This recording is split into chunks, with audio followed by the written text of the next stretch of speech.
धार जिले के जेतपुरा के रहने वाले सीआरपीएफ में मेजर रहे गुमान सिंह डावर के सेवानिवृत्त होने के पश्चात अपने गृहग्राम जेतपुरा में आने पर लोगों द्वारा अपने गांव के लाल का आत्मीय स्वागत किया गया और आतिशबाजी करते हुए पुष्प वर्षा कर भारत माता के सपूत की भव्य अगवानी की गई। इस दौरान retired CRPF major Guman Singh को उनकी माता सैल्यूट करते भी नजर आई।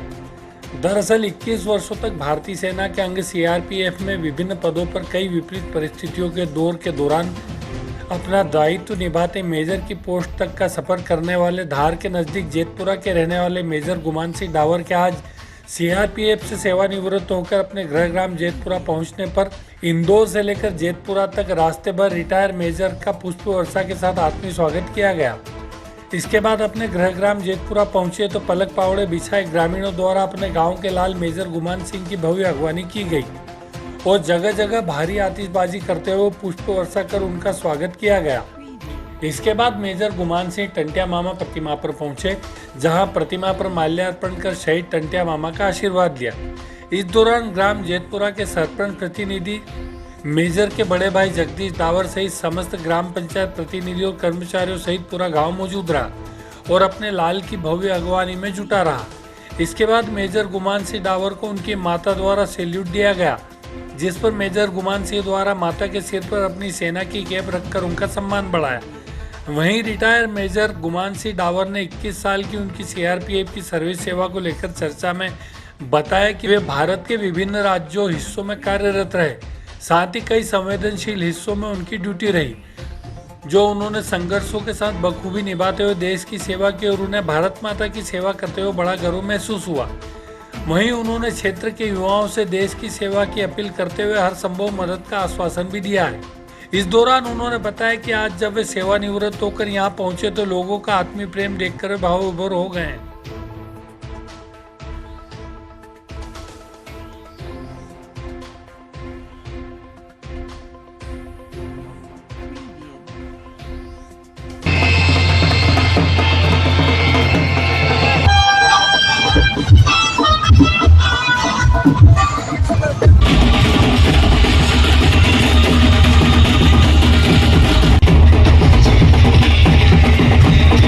बहुत अच्छा लग रहा है सर। मेरे अपने परिवारजनों से मैं मिल रहा हूँ और जब मेरा जो स्वागत जहाँ से इंदौर से मेरी यात्रा जो शुरू हुई है, तो जो बीच बीच में मेरा जो स्वागत किया, जैसे घाटा विलोद में, उसके बाद में लेबड़ में आया तो वहाँ पे अर्थात जन सैलाब के द्वारा मेरा भव्य स्वागत किया गया।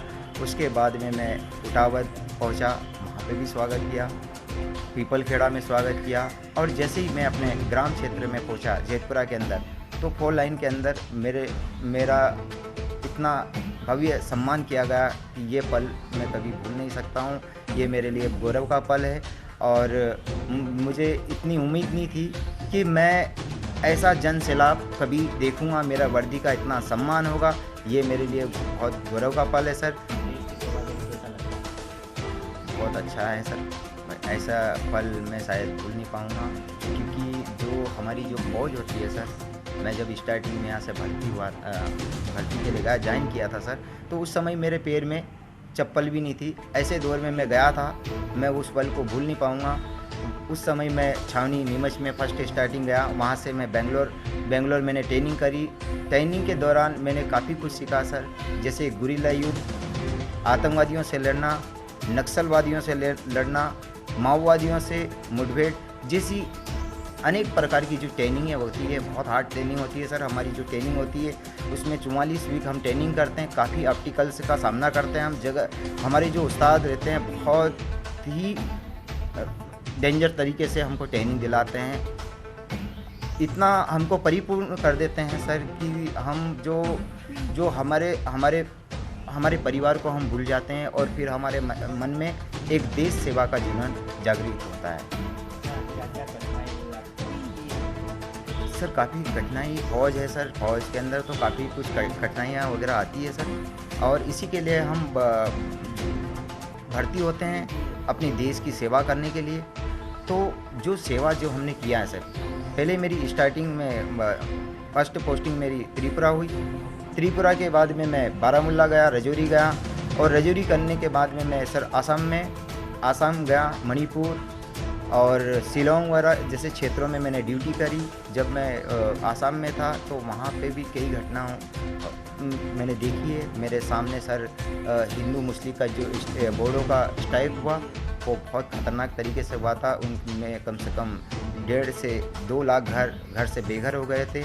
उन लोगों की हमने काफ़ी कुछ सुरक्षा दी। और उसके बाद में सर मैं जयपुर में आया।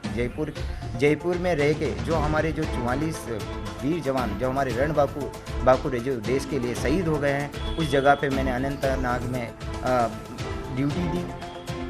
ऐसे दौर में उसके बाद में 370 धारा है हमारे मोदी जी द्वारा 370 धाराएँ जो हटाई गई, वो भी बहुत सराहनीय काम मोदी जी द्वारा हुआ है। तो ये भी बहुत गर्व का विषय है सर।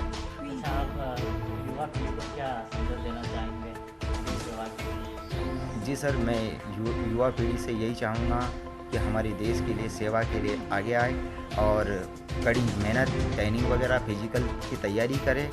और अगर किसी भी नौजवान को, यंग जनरेशन को मैं यही कहना चाहता हूँ कि मैं इस ग्राम के लोग या नगरवासी जो है उनसे मैं आह्वान करूंगा कि अगर मेरे से किसी भी प्रकार की ट्रेनिंग संबंधी कोई जानकारी वगैरह आप लेना चाहते हो तो प्लीज़ आप निसंकोच मुझे बोल सकते हैं।